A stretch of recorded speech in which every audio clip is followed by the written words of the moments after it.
नमस्कार दोस्तों। भारत का शेयर मार्केट अक्टूबर के महीने से लगातार गिरता हुआ दिखाई दे रहा है और जब से ट्रंप की सरकार बनी है उसके बाद से भारत का जो शेयर मार्केट है वो और तेजी से गिरा है। इस बीच में हांगकांग के सीएलएसए का एक इंपॉर्टेंट रोल रहा।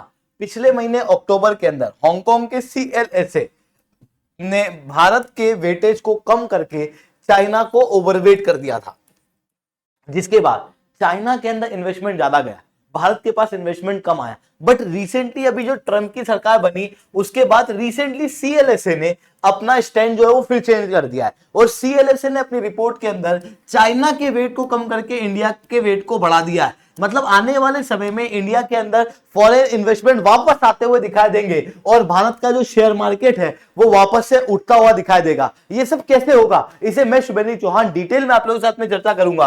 बट उसके पहले आप लोग मेरे साथ में SRC10 टेलीग्राम ग्रुप के ऊपर जुड़ सकते हो। मेरे क्लास की अपडेट पीपीटी पीडीएफ सब कुछ आपको मिल जाएगी। यूपीएससी सीएससी की तैयारी करना, इंडिया के टॉप एजुकेटर से ऑफलाइन क्लास के अंदर पढ़ना है तो आप लोगों के पास में अच्छा मौका है। अनअकैडमी अब कल ऑनलाइन नहीं रहा, अनअकैडमी अब ऑफलाइन भी आ चुका है, जहां पर दिल्ली के करोलबाग मुखर्जी के अंदर, प्रयागराज के सिविल लाइंस और बिहार के पटना के अंदर ऑलरेडी हमारे सेंटर्स खोले जा चुके हैं, जहां पर इंडिया के टॉप एजुकेटर्स आप लोगों को ऑफलाइन क्लास के अंदर कंप्रिहेंसिव यूपीएससी सीएससी की तैयारी कराएंगे। प्रीलिम से लेकर इंटरव्यू तक की तैयारी आप लोगों की यहां पर कराई जाएगी।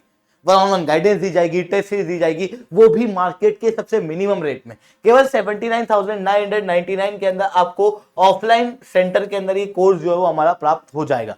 चलिए दोस्तों समझने का प्रयास करते हैं यहां पर क्या हुआ है। देखो, भारत के अगर मैं शेयर मार्केट की बात करूं तो पहले ये शेयर मार्केट नीचे था, फिर ये ऊपर गया, फिर अभी अचानक से ये शेयर मार्केट फिर से गिरता हुआ दिखाई दे रहा है। इसे मैं आंकड़ों में आपको बताऊं तो भारत का शेयर मार्केट जून 2024 में 77,341 सेंसेक्स पॉइंट पे था। ये बढ़ के लगभग 85,836 हुआ सितंबर के महीने में, और फिर अक्टूबर और नवंबर में ये शेयर मार्केट स्टीप फॉल किया और उसके बाद 77,691 पे सेंसेक्स आ चुका है। इस बीच में भारत के जो इन्वेस्टर्स हैं उन्होंने लगभग $0.5 ट्रिलियन खोया है। आप क्लियरली यहां पर देख सकते हो, इसे यहां पर भी आप देखना। भारत का जो शेयर मार्केट था वो आज से लगभग 8 हफ्ते पहले 478 लाख करोड़ पे था, पर अब ये गिर के 430 लाख करोड़ पे आ चुका है। यानी कि लगभग 50,000 करोड़ का 50 लाख करोड़ का यहां पर 50 लाख करोड़ का यहां पर डायरेक्ट नुकसान देखने को मिला भारतीय इन्वेस्टर का अक्टूबर और नवंबर के बीच में। और अभी तक जनरली क्या होता था, जब भी फॉरेन सेलिंग होती थी शेयर मार्केट से, इंडिया के मार्केट में खास रूप से शेयर मार्केट नीचे गिरता था, तो भारत के अंदर क्या है कि जो इन्फ्लुएंसर है, इन्फ्लुएंसर जिसे हम कहते हैं, वो एक्टिव हो जाते थे और वो भी ज्ञान देना शुरू करते थे कि भाई गिरते मार्केट में पैसा लगाओ, आने वाले समय में कभी ना कभी शेयर मार्केट तो उठेगा ही उठेगा। डोमेस्टिक इंस्टीट्यूशनल इन्वेस्टर्स जो है वो खूब पैसा लगाते थे, तो फॉरेन सेलिंग होने के बावजूद भी हमारा शेयर मार्केट जो है वो स्टेबल रह पाता था। इस बार भी ये चीज कोशिश तो हुई, डोमेस्टिक इन्वेस्टर्स ने लगभग 1.3 लाख करोड़ लगाए, बट आप देख सकते हो फॉरेन सेलिंग बहुत तेजी से हुई है, जिसकी वजह से भारत का यहां पर बड़ा नुकसान होता हुआ दिखाई दिया और भारत का शेयर मार्केट नीचे गिरा। बट ये शेयर मार्केट नीचे गिरा क्यों? इसके पीछे एक मेजर कारण था चाइना और यूएस के अंदर हो रहे इलेक्शन। पहले तो अक्टूबर के महीने में यूएस के इलेक्शन को लेके अफरा तफरी मची हुई थी कि भाई कौन सा लीडर जीतेगा, और क्योंकि अफरा तफरी थी तो कुछ क्लियर नहीं था कि जीतेगा कौन। ऐसी कंडीशन में इन्वेस्टर्स जो है वो रिस्क नहीं लेना चाहते थे, उन्होंने इंडिया के शेयर मार्केट से अपने पैसे जो है वो निकाल के रखे। कुछ इन्वेस्टर्स ने दूसरे मार्केट में पैसा लगाना शुरू कर दिया। इसी समय पर चाइना ने क्या किया, स्टिमुलस देना शुरू किया अपनी इकोनॉमी को रिवाइव करने के लिए।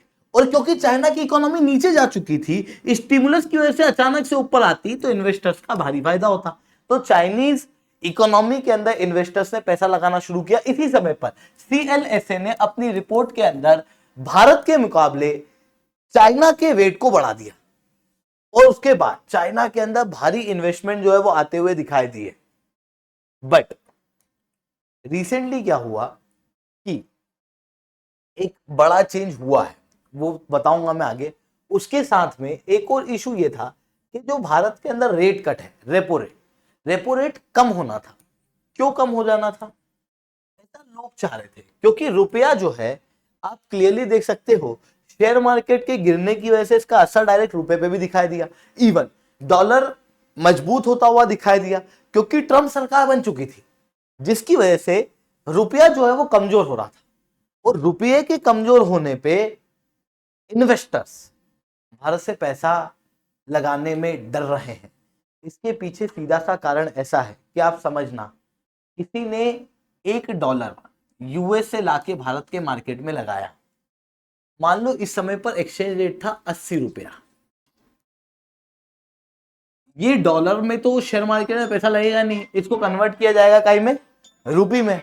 तो इसलिए मान लो 80 रुपए भारत के मार्केट के अंदर लगा दिए, है ना। अब शेयर मार्केट के अंदर यही पैसे बढ़े, लगभग 85 हो गए। बट अब इस इन्वेस्टर को यहां से पैसा निकालना है, और निकालने के लिए वो रुपए को कहीं में कन्वर्ट कराएगा, डॉलर में।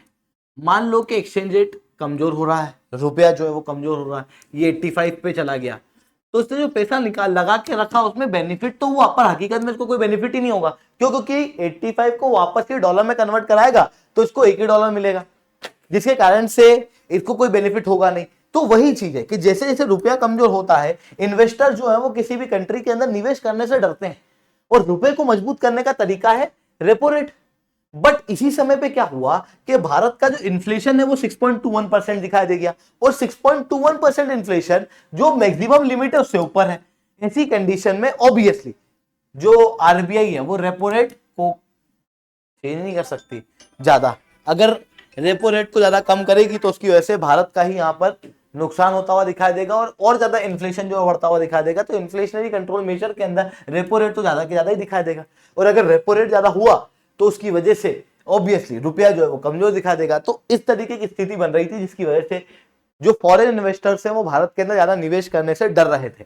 बट इसी बीच में सीएलएसए ने भारत के वेटेज को 20% से बढ़ाया है, जिसकी, और चाइना के ऑब्वियसली उसको कम किया है वेटेज को।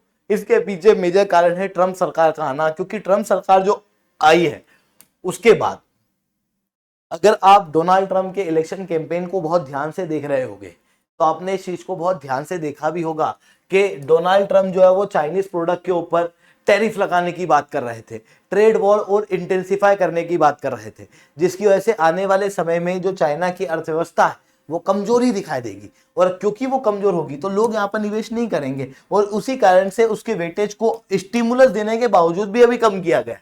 वहीं दूसरी तरफ भारत की जो अर्थव्यवस्था है वो ओवरऑल रूप से एक रेजिलियंट अर्थव्यवस्था है, जो कि ग्रोइंग फेज में है, दुनिया के अंदर फास्टेस्ट ग्रोइंग इकोनॉमी है। भारत की जो पॉलिटिक्स है वो काफी स्टेबल है, पिछले 3 टर्म से सेम ही प्राइम मिनिस्टर भारत के अंदर देखने को मिल रहे हैं।